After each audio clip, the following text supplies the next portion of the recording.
كنجران نفس توحيد ربي خينيا تكتشوم صوفي توحيد إرتي للنه إرتي قدنه خيرت اللي دونه إرت اللي خافمنو إرت اللي جنة سينو توحيد إسلام النار خلاف توحيني واي نساء أجايب قبا أكام ماندورة ديما أسقيفي أرل اتقيفي قلال اتديما جرو واي توحيدا دبي جبادا توحيني مصدر إسلام النار بك إسلامني إسلامته خون اللين كافرته إذن تكتي قفا إذن سمال جلان توحيد تكتما ربي قبطه رافي تكتما ربي ديسوتو نما إسلاما في كافرة اللي أقدام باسي سببا خلاتي بجج وبيان إسلاما نوه مدى وانس نبتشو قبضان مالي دور الراخاسي hanga arraatanaatitti akkuma namni toohida jaalatu jiru ka toohida jibbulleen jira akkuma ka islaaminaa jiraachisuu barbaadu jiru ka islaaminaa dhabamsiisuu barbaadus duris jiraataa ture arralleenuma jira ganaaleenuma jira garuu diinal islaam abbaan fedhe balleessuu hin danda'u jajjabaan kaafiraa meeqaatamtu islaaminaadhaan balleessa jee booda ifii bade malee وبلاد إسلامه أمة إسلامه نتي مسلمامي مسلمامي أنا مسلمة خجتو حركة وقبيلة نرسيس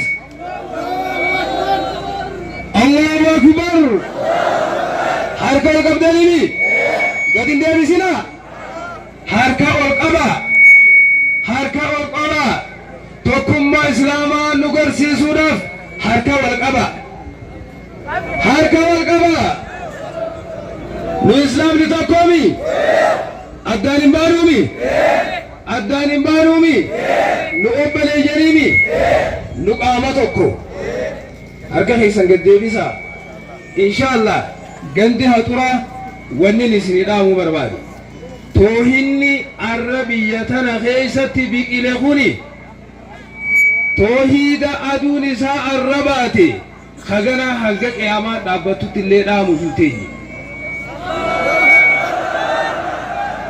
نمني أدوباتي تنا دامسونين تنداجئ خدامسو يوجراتي قابس قبه توحيد الرام تنا آسد تبيك إلي خنا دامسوني تنداجئ خلاف توحيدني نمني إرتيس هدامات توره إرتيس تمامات توره إرتيس أدبامات توره irratti illee lubbuu dhabaatu ture garuu nama islaama toohidaaf jecha hidhuun tumuun yoo barbaadan lubbuu isaatillee baasuun takkaa islaaminarraa if duuba isa deebiftee hin beektu namni toohidaa jecha hidhamtee jirtu toohidaa jecha adabamtee jirtu waan seenaadha rabbi bira sii jirti itti gammadii siin jaaduwa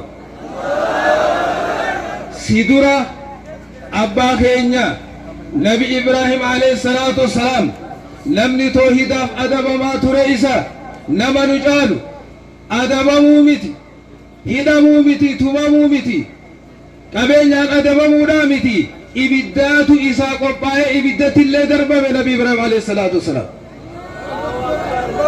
sun islaaminarraa if duuba isa hin deebifne wanni hubachuu qabdan yeroo ammaan dura dabre keessatti mootummaa wayyaaneedha ummata islaamaa ummata nagaya ummata toohiidaa islaaminaa qabachuuf jecha islaaminaadhaaf waan isaan laalataniif waan isaan islaaminaadhaa dhukkubsataniif jecha maqaa itti baasee shororkisitoota je'ee mana hidhaa irratti ol darbee hidhaa waggaa amata 21 moo 22 itti mure ifii garuu inni hangasniin turaa osoo hin beekin jara san hidhaa amata 22 itti mure ifii amata 22 miti san booda osoo amata 5 gahin addunyaa tanarraa gale arrahuno ummanni sun Haakam Addiin Jabal Usaa Kaabil Shamsuu arrahuno toohidaa hidhamanii humaan taane nagayaan lubbuudhaan toohida hidhamaniif san arganii rakkoo islaamaa ta'e hidhamaniif san arganii arraan tana gammadaa jiran. Allahu akbar. Kanaaf mootummaa wayyaanee ha federaalaatu hagaafas namaan hidheetiin islaaminna irraa duuba deebisa jee deebisuu hin dandeenye. Kanaaf namni gartee nama hidheetiin nama sodaachisee saniin islaaminna irraa duuba deebisa jettu abdii murii siin jaadu warra booda. Kanaaf wanni isin hubachuu qabdan ummata islaamaa wanni isin hubachuu qabdan mootummaan ammaa tana jiru mootummaa federaalaa islaama irraa dubbii takka illee qabu duuba islaama miidhuudhaaf kaayyoo takka illee qabu. Rakkoo yoo jiraatte akka islaaminna irratti rakkoo gaggeessitu yoo jiraatte akka dhuunfaa nama saniitti malee akka mootummaatti miti jechuudha. Kanaaf nuti mootummaadhaa wajjiin warri islaamaa wanni dalagu nageenya wajjiin dalayna. Kanaaf tokkummaa ummataati misooma kanaa wajjiin nuti wal qabannee tokko taanee maqaa islaama jedhu kana ifirratti qabnee arra wayni isinii dhaama. Maqaan islaama jettuun kana maqaan islaama jechuun gayaadhaa miti. Ani maqaa salafiyyaan baafadha jiiqisi kasiin jedhutu jira. Maqaan islaama jechuun gayaadhaa miti. Maqaa kanaa baafattu malee islaama hin taatu kasiin jedhutu jira. Rabbi subhaanahu wa ta'ala huwa sammaakumul muslimiin. Rabbiin kanuun jechaa jiru isin ummata islaamaati nuun jedha. Firqaan irra lafaa kaatee jirtu yoo an islaama jette islaamni kun gosa hedduu irratti jira. Islaama jechuun sirriidhaa miti gayaadhaa miti. Ani salafiyyaadha jedhii kasiin jedhutu asbe. Ni dhageenya? Wal dhageenyaami? Maqaan keenya eenyu muslimaami? Irra dhalanne irratti guddanne. Kanaaf inshaallah biyyi tuni biyya tawhiidaa, biyya jaalalaa, biyya tokkummaadhaa, biyya guddinaa akka taatu abdiina qabna. Kanaaf warri adira walumaa galatti gabaabsinee namni diin kanaaf jiru isin qofaa miti. Rabbiilleen isinii wajjin jira. Maleekoonnilleen isinii wajji jiranii. Ummanni islaamaa bahaa seensatti isinii wajji jiranii gammadaadhaan isinii nyaatu. Allahu akbar.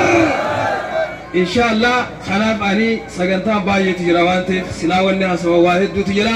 Asumarratti gabaabsaa. Assalaamu alaikum wa rahmatullahi wa barakaatuh.